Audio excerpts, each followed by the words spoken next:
Hello everyone and welcome to this video. My name is Gaspar Mbole. I'm your IT network engineer from Smart Technology Consulting. And in the video of today, we're going to talk about an important concept in networking, in IT networking, which is addressing. So we're going to start with a part one of that important concept because we think if we understand very well what addressing is, this is going to be a very good opportunity to make things clearer in terms of IT networking. So we have to answer ourselves, we have to ask ourselves, what is addressing? So we're going to try to understand what it is and why do we use addressing in networking. Once we have understood this, we can talk about where we handle this addressing, and we'll start by the layer 2.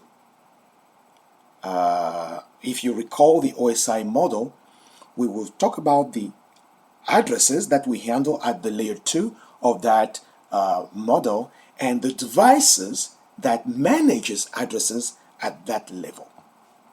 So, what is addressing in networking? An important question, but we want to make it very simple, right? By saying that it's just the fact of assigning an identification to any device or group of devices that are connected to a network so that they can be easily or clearly located. So let's assume you have many items in a network. You need to identify them so that you can easily target the device you want to communicate with. It's like giving a name or title or even a social security number to an individual so that that individual amongst many can be clearly identified. And this explains why we use addressing in networking. We should not forget that networking, IT networking, is based on communication. And the best communication is when you can identify who you're talking to, right? Now, let us assume that we have these devices in our network. We have a bunch of computers, we have switches. We can have other devices as well, but let us just imagine we have only these. Then a carrier is sent with a packet destined to a computer. Do you see the problem here? We have a lot of devices that are going to shout to him, I am the computer, I am the computer, I am the computer.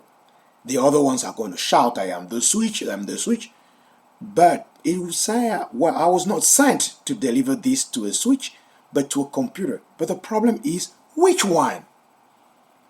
That will create a confusion. And the packet is going to be, hanging there without knowing where it has to go to.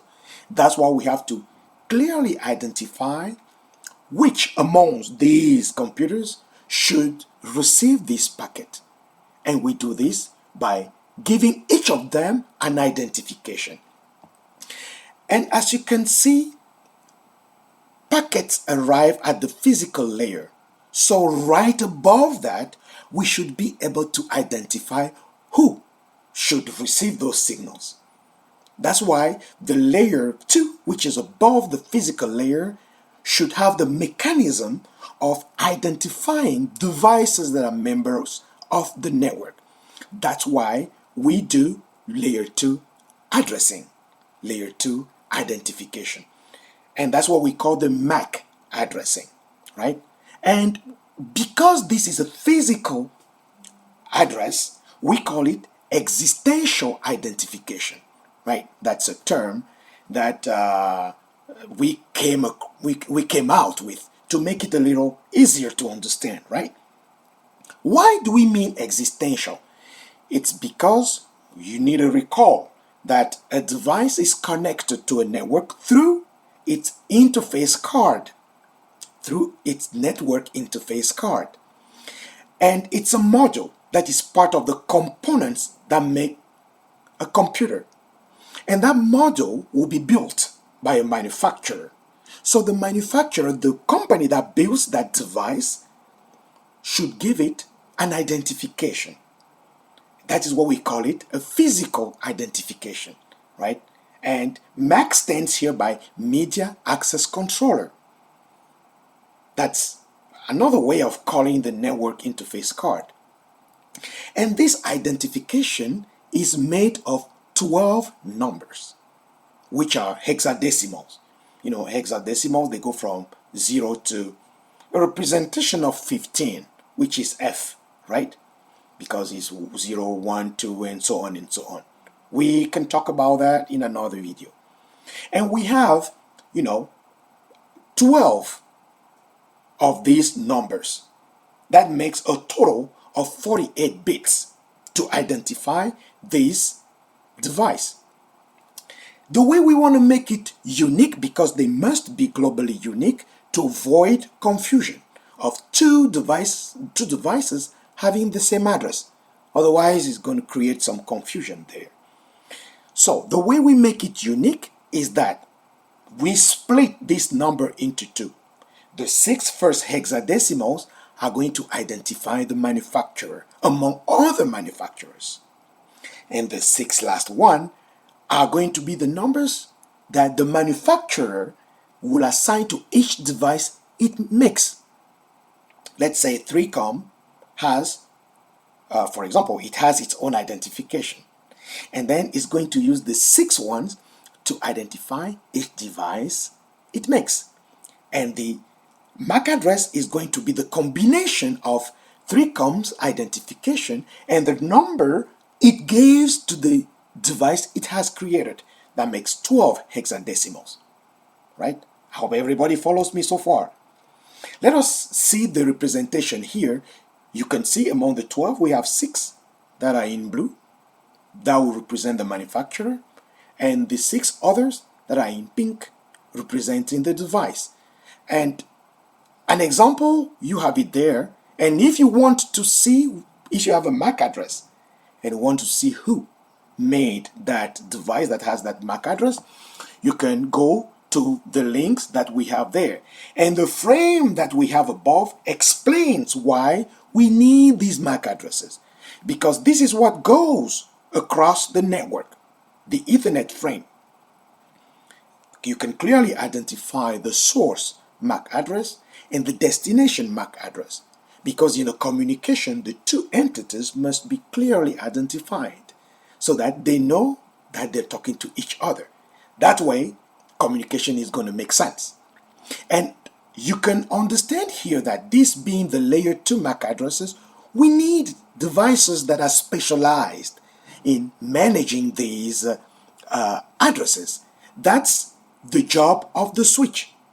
You recall, switches are the layer 2 devices that build the network, right? So they are the one that are managing these addresses. In the future videos, we'll come back to this to explain how they do.